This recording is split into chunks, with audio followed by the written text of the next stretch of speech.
the reason we've been doing these sessions, AI and the generative, AI process is one of the first new things I have seen in sales, in tech, really in a long time.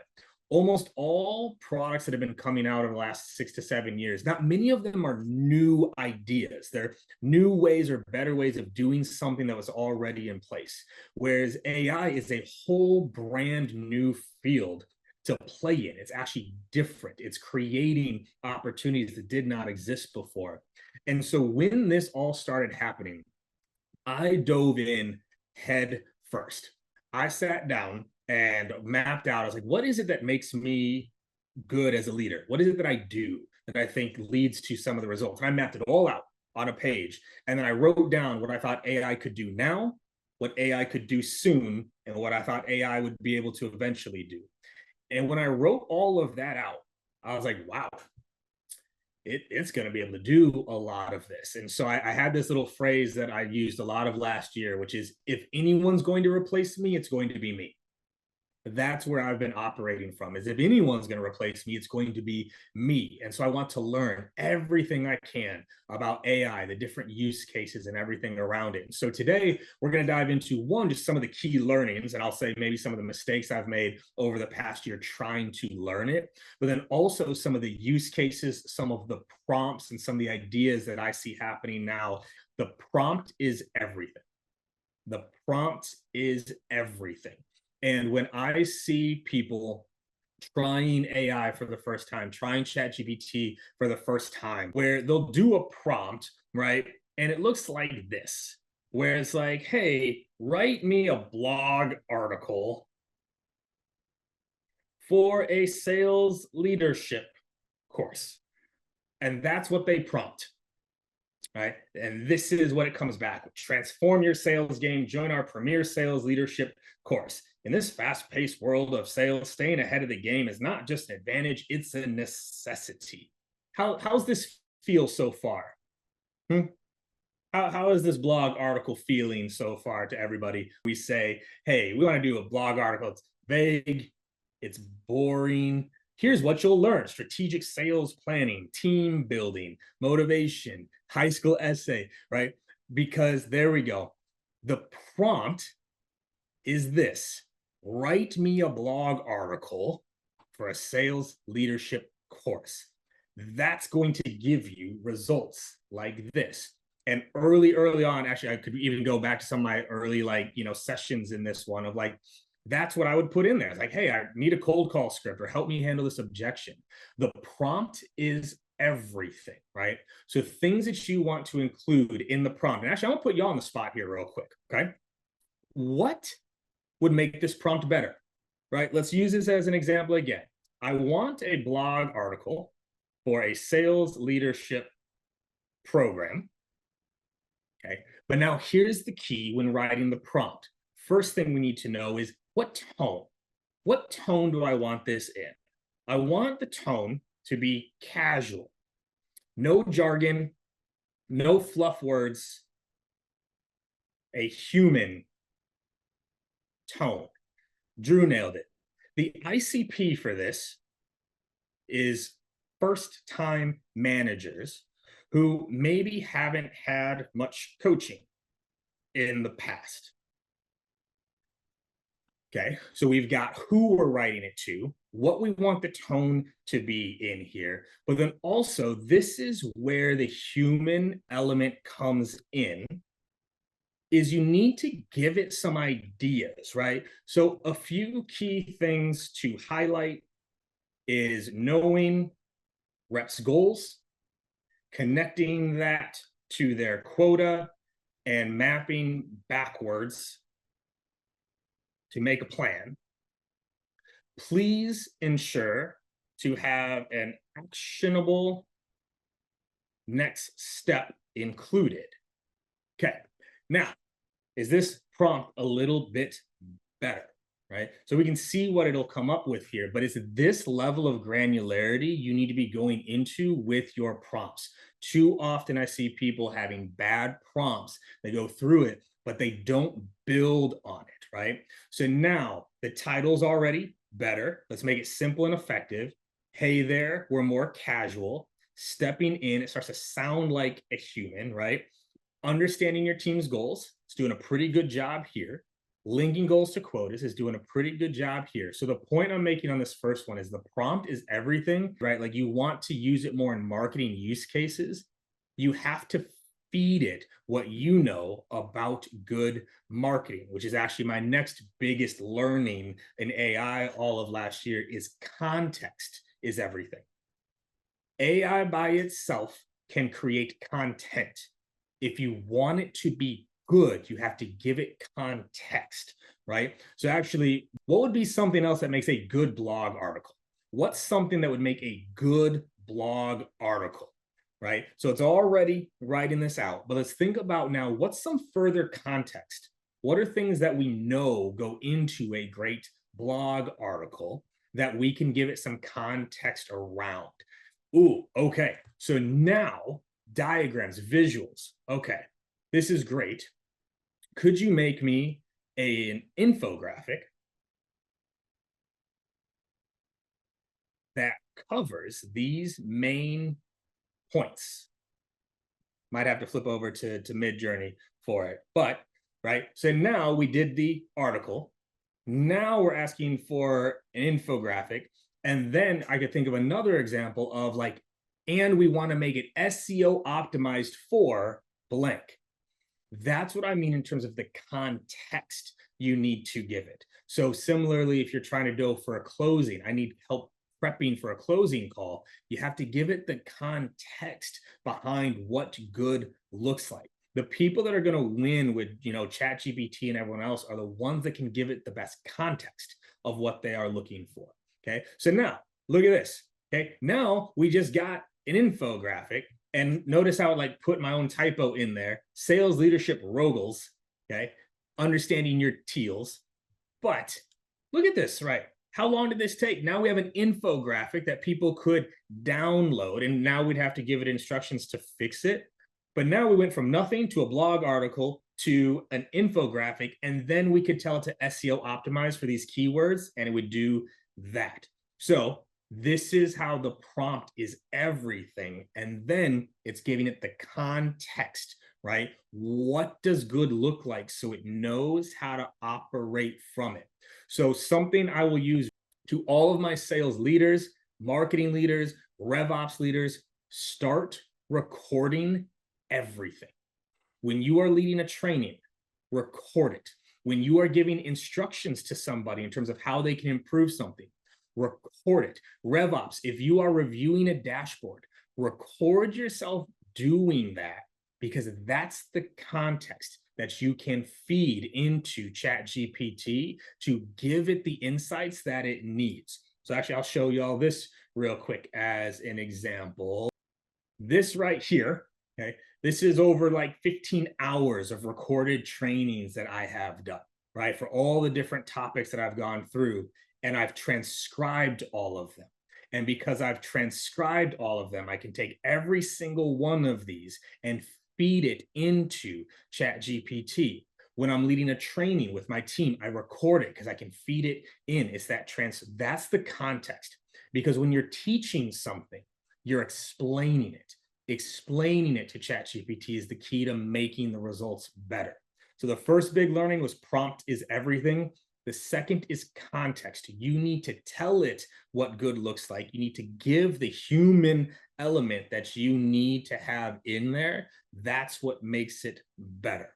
Can you create training materials using that method? Absolutely. So this is actually one I literally just did yesterday. Okay. So I need you to help me create some lesson plans I have done for other trainers to deliver, right? This is a training that I want my own enablement team to be able to deliver to my current team, right? So look at this, y'all. So I uploaded, right, the document. This is the training, right? This is the training that I delivered. I need your help to create these sessions. I need to outline the key topics with subpoints under them with example engagement questions to help ask the students to apply. I consult SaaS companies. I'll upload the transcription of the training so you have it. I want them to be very thorough. So this is the first thing that it spits out. So it gives the subpoints, the engagement questions of each part of this training. So far, so good. I go further. right? I'd like you to make the subpoints a bit more detailed, 4 to 5 points there for each prompts. Plus, let's add in an engagement question and exercise questions, meaning questions that task. So Danny, this is again further context. Here's what I want you to do. Now look what it comes back with. Subpoints, engagement questions, exercise for each one of the key portions of this. And then looking good. Now in the subpoints, I want the actual prompts that it's talking about. This took me 20 minutes to build a full training guide for one of my trainings, completely mapped out, that then I can use for my teams, for my managers, for my team leads to be able to actually apply it. This is why, if you have recordings, I actually did this with one of my coaching clients a few weeks ago with he had actually, what he did for onboarding, right? He uploaded a persona, right? He uploaded a persona, and then we said, great, can you write me a quiz to certify my reps on? Please include a mix of multiple choice questions, fill in the blank questions, and yes and no. We're looking for an 80 to 90% pass rate, so don't make the questions too hard, but we should be able to pass this. And in 5 minutes, had a complete 10-question quiz set up for one of the enablement modules that then he can use with his team. That's another big application that we can use here, right? So this is an example of a training content that you can do. And I don't know for any of y'all, but like writing this stuff is not great. I'm a speaker, so I'll record myself giving the training. I use a tool called Descript to do the transcriptions. I know there's a lot of tools out there to do transcriptions, but I record my trainings, I upload them into Descript, and then go from there. Now I've got the transcriptions and I can use it from there. But my enablement team has used this for checklists, to map out coaching plans, all of it. And it's great for creating quizzes and things like that as well. PowerPoints, it seems to struggle with a little bit more than like PDFs and docs. You still absolutely can, but it's a little bit better when it's in a doc. But yes, you can upload it and have it do a quiz right then and there for you. So it can work in a big way. So now, flipping kind of the topic here, right? So the prompt is king. Give it the context. And I don't know if y'all are catching this, but do you notice, whether this is right or wrong, how I talk to it? How would you describe how I talk to it, right? So it did the thing. How would you describe my response back to it, right? It's like, okay, it's starting to look good. Now in the subpoints, I actually do talk to it like a human, right? I'm saying, hey, I liked this. So I'm training it like, we're close. Keep doing more of that. Because also a learning lesson, if you don't, this is so weird. If you don't tell it you liked it, it changes the whole thing sometimes, right? Where if I just said, oh, I want more bullet points, it changes all of it. Versus, hey, I like this. We're looking good. I'm coaching it along the way the same way. Now I want a short paragraph explaining the bullet points, how to speak to it, why the bullet point matters. I want the instructor's guide to be almost like a scorecard and script. Talk to it like you would a human. People, it's weird. Like they put on their prompt hat too, and it gets super, super complicated to do. Engage with it to get it to where you want it to be. Where I'm most excited is what Jake and I have been working on is building of the custom GPTs, right? Because each one of these is also, right, to go through it, like it doesn't remember all these conversations. Whereas if I go into the Bipsy bot that I have built here, right, and come into this, all those, trainings I showed you, that's already uploaded and built into this bot. So it always knows it. It always has the context to it. It always has the frameworks already built in. Is all of this content is in here, right? So the ability to build custom GPTs, you have to have the context to do it. Look at all this context that is built in here, the sales training, the coaching, everything else, and then how I want it to behave, right? Here's how I want you to do it. I want you to act like a doctor doing a diagnosis, asking good questions, ask clarifying questions. Ideally, you can lead the person to the answer through questions. Even better, give choices. Bipsy should not do, like, you map all of this out. So now right? When you're actually in here. So again, it's like actual context. If I can say, have a rep that is losing deals at the end because whenever they ask for a deposit, the prospect declines and never comes back. Create a training program with prompts and tips on how to generate more deposits, right? One thing we know works is by justifying the deposit because of how much upfront work and value we deliver. So now, because it has so much of my sales training, my management, everything else, right? It can take all of that and work with it. Okay. So it can help make out a training program, right? Enhance the rep skill, securing deposit, duration. This will be over 2 weeks. Week 1, understand the value in building confidence. A training session focused on understand the value, activity. Reps list out all the possible values and benefits that justify the deposit, right? Crafting the justification, developing, like, look at this, y'all. Look at this. Okay. This is big, right? Around all of this is, and I don't even have a specific training on deposits, but can you see what this just did? Right?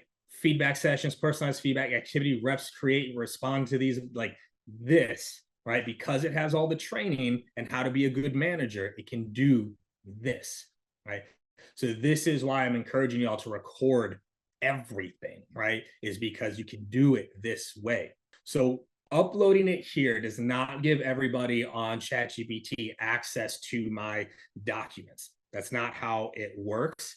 The flip side, though, is also true. This is what Jake and I have been building, is we've also created a private instance for ourselves and for companies to use that's completely contained. So it's not on ChatGPT. It's not out there anywhere else. It's a privately contained system that does the same things with our content, the company's content, and everything else. So if you're afraid of privacy, you do need to build it internally. If you want some ideas on how, I'd reach out to us, because we've done it. We've actually built it, and it's really starting to work very well. But like, this is an example of what you can do.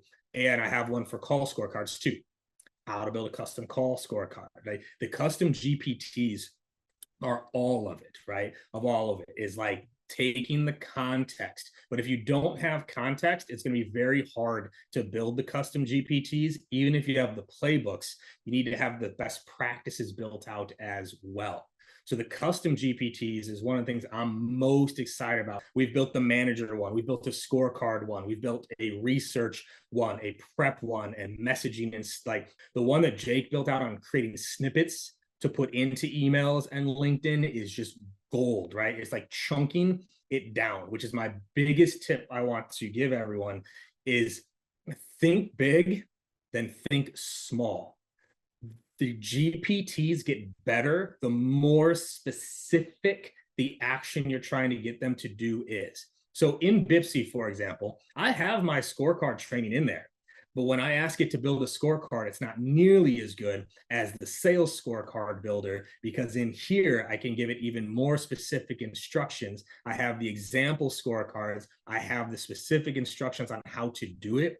So think big about what you want it to do, then get small. Build the GPTs for it. And I cannot express enough, y'all. If you want help with this, we run workshops on this. We can show you how to do this. We have a tool that works well for this. We have a whole prompt guide, right? Like, I don't know if many people have seen this. We've talked about it a lot, but like when we talk about the prompt guide, like this is what we mean on the prompt guide. And we have prompts for research, prompts for messaging, prompts for closing deals. Like, it's all in here already to get the ball rolling for you. That is the key on it, right? It's a great idea of big to small when it comes to how to build out these custom GPTs, but you have to have the content and best practices to make it work, right?